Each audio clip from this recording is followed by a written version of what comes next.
Hi, I'm Alan Sagano, and thanks a lot for listening to this short video on the Microsoft Exchange November 2021 critical vulnerability. So, Microsoft has announced a critical vulnerability in Exchange Server, and it affects all the supported versions of Exchange. So, Exchange 2013, Exchange 2016, and Exchange 2019. So, I'll put a link here on more information about this, the patch and how to do it.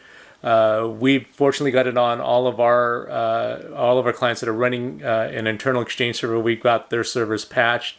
It is a manual process. You can't push it out with some automated tool, at least like with ConnectWise, or as far as we know. You actually have to download the patch and manually click through and do the install.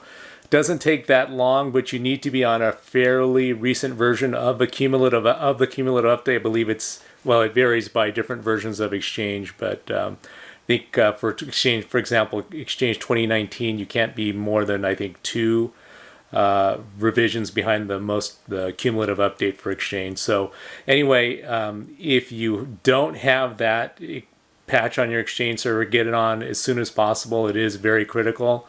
You may need to get to the latest version of the cumulative update before you can install the patch. So plan ahead for that. If you're not on the cumulative update, it's probably going to take you maybe an hour or two to get everything patched up the way it should be. If you already are on the latest cumulative update, it might take maybe half an hour to 45 minutes, depending on how fast your server is to do the patch. So that's our tip of the week. Please make sure to get that on before your Exchange server gets compromised, because that would be really bad.